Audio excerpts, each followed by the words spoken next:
नमस्कार मित्रों, आप सबका basic learning hub YouTube channel पर हार्दिक स्वागत है। मित्रों, शिक्षण योजना की श्रृंखला में आज हम रिक्वेस्टेड शिक्षण योजना लेकर के आए हैं। जैसा कि हमारी बहन सीमा राणा ने इसके लिए कहा था, तो 6th क्लास की गृह शिल्प की शिक्षण योजना है, आप इसको देख सकते हैं। और साथ ही साथ आपसे कहना चाहूँगी कि आपको किसी विषय की किसी पाठ की शिक्षण योजना चाहिए तो आप कमेंट बॉक्स में लिखें, और कैसी लगी ये शिक्षण योजना ये भी ज़रूर लिखें और बताएँ। शिक्षण योजना संख्या 3 अंक आप अपनी सुविधा के अनुसार डालिए। कक्षा 3, विषय है गृह शिल्प और लेसन है 3 पोषण न्यूट्रिशन।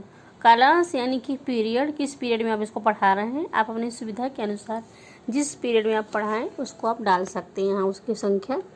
अब देखते हैं लर्निंग आउटकम क्या है इसके। पहला है बच्चे संतुलित आहार के महत्व को समझते हैं। दूसरा है बच्चे स्वच्छता और स्वच्छता से के महत्व को भी जानते हैं। बच्चे पोषण के विषय में जानकारी प्राप्त करेंगे। प्रकरण है पोषण।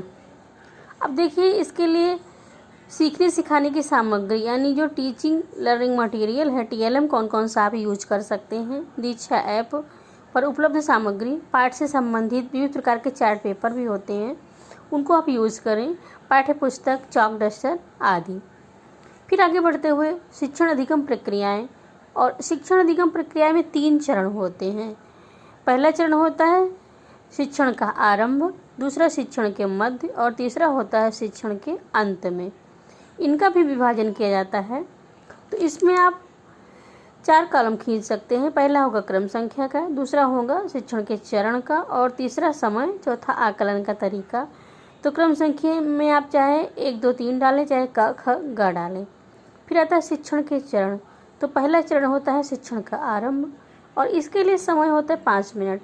फिर आकलन का तरीका, आकलन के तरीके में प्रश्नोत्तर और बच्चे देखते हैं, शिक्षिका कुछ पढ़ाते पढ़ाते ब्लैक बोर्ड पर लिखती जाती है, बच्चे भी उसको अपनी कॉपी पर उतारते जाते हैं। तो ये हो गया आकलन का तरीका। अब आगे बढ़ते हुए देखते हैं शिक्षण के आरंभ में शिक्षिका। अब ये पाठ्य योजना चाहे शिक्षिका इस्तेमाल करें अथवा शिक्षक, तो यहाँ पर मैंने शिक्षिका लिखा हुआ है। शिक्षिका कक्षा में प्रवेश करती हैं। अगर कोई पढ़ाने वाला शिक्षक है तो शिक्षक इसको इस्तेमाल कर सकते हैं। और फिर बच्चों को कहानी सुनाती हैं जो कि फल और सब्जियों से संबंधित है।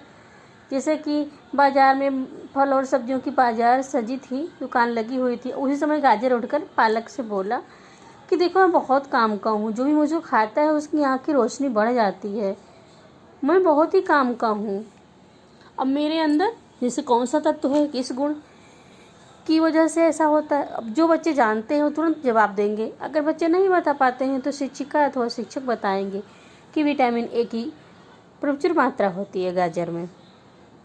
और इसी प्रकार फिर पालक भी बताती है कि किसी को मैं किसी भी चीज़ से, किसी भी प्रकार से गाजर से कम नहीं हूँ, क्योंकि मेरी कमी से व्यक्तियों में खून की कमी हो जाती है, मेरा भी महत्व बहुत अधिक है। अब बच्चे जानते हैं तो बताएंगे कि किस तत्व की मात्रा होती है, कौन सा तत्व पाया जाता है पालक में। अगर बच्चे नहीं बता पाते तो शिक्षिका बताएंगी। तो इस प्रकार बच्चों की रुचि और उनकी एकाग्रता को शिक्षिका बनाए रखती हैं। इसके लिए बीच बीच में उनसे प्रश्न भी पूछती जाती हैं और अपनी अपनी बात भी बच्चे बीच बीच में बोलते हैं, शिक्षिका के सामने रखते जाते हैं। इस प्रकार उन्मुक्त रूप से शिक्षण कार्य होता रहता है और टीचिंग लर्निंग की प्रक्रिया चलती रहती है। फिर शिक्षिका बच्चों को टमाटर से संबंधित कविता भी सुनाती हैं। बच्चों को ये कविता आती है, इसलिए बच्चे इस कविता को आगे बढ़ाते हैं। लाल टमाटर मैं तुझको खाऊंगा। अब बच्चे इस कविता को पूरी सुना देते हैं क्योंकि बच्चों को आती है, बच्चों ने छोटी क्लास में इस कविता को सुना है, याद किया है। फिर आगे बढ़ते हैं, बच्चे जान जाते हैं कि पोषण के लिए फल और सब्जी का खाना बहुत ही ज़रूरी है। तो ये हो गया शिक्षण के आरंभ में। अब शिक्षण का दूसरा चरण होता है जो शिक्षण के मध्य में होता है।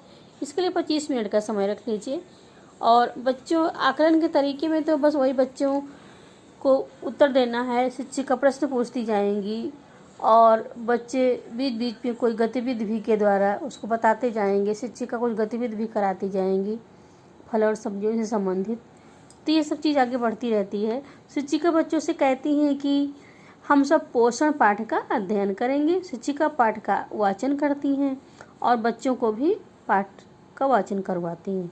शिक्षिका बच्चों से बताती हैं कि भोजन में पाए जाने वाले पोषक तत्वों द्वारा शारीरिक आवश्यकताओं की पूर्ति करना ही पोषण है। इस प्रकार बच्चे जान जाते हैं कि पोषण क्या है। हमको प्रतिदिन अपने भोजन में दाल, चावल, रोटी, सब्जी, फल और दूध निश्चित मात्रा में अवश्य ही लेना चाहिए। शिक्षिका बताती हैं कि भोजन का हमारे जीवन में बहुत महत्व है। भोजन के विविध तत्वों से हमारे शरीर को पोषण मिलता है, निर्माण, वृद्धि और विविध रोगों से सुरक्षा मिलती है। भोजन की आवश्यकता बिंदुओं शिक्षिका ब्लैक बोर्ड पर लिखती जाती हैं और बच्चे उसको अपनी उत्तर पुस्तिका पर उतारते जाते हैं। इस प्रकार शिक्षण लर्निंग की प्रक्रिया चलती रहती है और पाठ के मध्य में ही बच्चों की रुचि और एकाग्रता को बनाए रखने के लिए शिक्षिका बीच बीच में बच्चों से प्रश्न भी पूछती जाती हैं।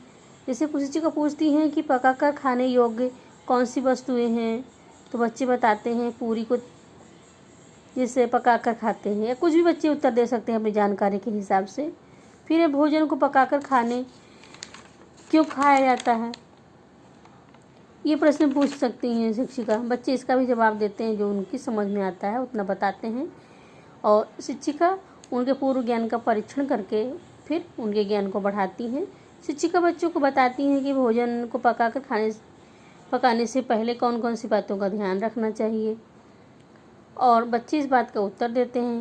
इस विषय से संबंधित महत्वपूर्ण बातों को क्रमवार शिक्षिका ब्लैक बोर्ड पर लिखती जाती है। बच्चे लिखे गए कार्य को अपनी उत्तर पुस्तिका पर उतारते हैं। भोजन पकाने के तरीके के विषय में शिक्षिका बच्चों को बताती हैं। भोजन पकाने के तरीके में पूरी कैसे पकाई जाती है, बच्चे बताते हैं कि इसको तलकर पकाते हैं। शिक्षिका बच्चों को पकाने के विविध तरीकों के विषय में बताती हैं। बच्चे ध्यानपूर्वक सुनते हैं तथा पूछे गए सभी प्रश्नों का जवाब देते हैं। भोजन पकाने की सभी विधियों के विषय में शिक्षिका बच्चों को बताती है तथा बीच बीच में उनके प्रश्न भी पूछती रहती हैं। अब शिक्षिका बताती है जल द्वारा पकाना, भाप द्वारा पकाना। बच्चों से पूछती है, बच्चों के द्वारा उत्तर निकल कर आते हैं और शिक्षिका ब्लैक बोर्ड पर लिखती जाती हैं। चिकनाई द्वारा पकाना, आग की आंच में पकाना। तो ये शिक्षण के मध्य की प्रक्रिया इसी प्रकार चलती रहती है और इसके बाद आता है शिक्षण का अंत। तो शिक्षण के अंत में शिक्षिका जो पूरे पढ़ाए गए पाठ को जितना पाठ का अंश पढ़ाती है, चूँकि पाठ बड़ा है इसलिए शिक्षिका एक दिन के लिए आधे पाठ का ही चयन करती हैं और उसकी शिक्षण योजना बनाती हैं और उसमें जो पढ़ाती हैं। तो शिक्षण के अंत में शिक्षिका पढ़ाए गए पाठ से संबंधित प्रश्नों को पूछती हैं और बच्चों का आकलन करती हैं कि बच्चों ने कितना सीखा। फिर शिक्षण के अंत में शिक्षिका बच्चों से पूछती हैं कि विविध सब्जियों में पाए जाने वाले गुणों को उनके नाम के साथ बताओ कि किस सब्जी में, किस फल में कौन कौन सा तत्व पाया जाता है, उनको बताओ। शिक्षिका बच्चों से पूछती हैं, फिर इसी को अपनी उत्तर पुस्तिका में लिखने के लिए कहती हैं। शिक्षिका के द्वारा दिए गए निर्देश का बच्चे पालन करते हैं और पढ़ाए गए पाठ को पुनः खास बिंदुओं को समझा भी देती हैं। फिर शिक्षिका पूछती है गाजर में कौन सा विटामिन पाया जाता है। एकाएक बच्चे बताने लगते हैं। सारे बच्चों के हाथ उठते हैं क्योंकि सब बच्चों ने इसको अच्छे से सुना है और याद कर लिया है। भोजन पकाने के विविध तरीके कौन कौन से हैं, यही बच्चे बता लेते हैं। फिर आता है गृह कार्य। शिक्षिका बच्चों को गृह कार्य भी देती हैं। पहला प्रश्न होता है भोजन पकाने से पूर्व किन बातों को ध्यान में रखना चाहिए। गृह कार्य के रूप में दूसरा प्रश्न होता है भोजन पकाकर खाने से क्या लाभ है। तो इस प्रकार गृह कार्य का चरण भी संपन्न हो जाता है। इसके बाद आता है आकलन। आकलन के चरण में शिक्षिका ये आकलन करती हैं कि जो पाठ उन्होंने पढ़ाया है, आधा पाठ पढ़ाया है क्योंकि पाठ बड़ा था और एक दिन में पूरा नहीं हो सकता था, शेष भाग को अगले दिन पढ़ाएंगे और उसकी शिक्षण योजना भी बनाएंगी। तो आकलन के पश्चात इस निष्कर्ष पर पहुंची हैं कि बच्चों ने पाठ को समझ लिया है। और फिर आती है आगामी कार्य योजना। आगामी कार्य योजना में शिक्षिका शेष भाग को पढ़ाएंगी और शिक्षण योजना का निर्माण करेंगी। साथ ही साथ शिक्षण के मध्य कुछ महत्वपूर्ण गतिविधियों को कराएंगी ताकि पाठ में बच्चों की रुचि बढ़े, एकाग्रता बढ़े और पूरे मनोयोग के साथ वो पाठ को समझ सकें। तो इस प्रकार यह शिक्षण योजना यहाँ पर पूरी होती है और इसका शेष भाग हम अगले वीडियो में आप तक लाएंगे। अगर आपको यह शिक्षण योजना अच्छी लगी हो, उपयोगी लगी हो तो कृपया लाइक और शेयर अवश्य करें। साथ ही साथ कमेंट बॉक्स में ये लिखकर बताएं कि आपको किस प्रकार की शिक्षण योजना चाहिए और किस विषय की चाहिए, किस पाठ की चाहिए। तो मेरा प्रयास होगा कि उसको 2 से 3 दिनों के अंदर यथासंभव आपके सम्मुख लाऊं और आप लोग इसी प्रकार मेरा सहयोग बनाए रखेंगे तो मुझे भी बहुत अच्छा लगेगा और मैं बहुत ही उत्साह के साथ कार्य करूंगी। फिर मिलूंगी नई वीडियो के साथ।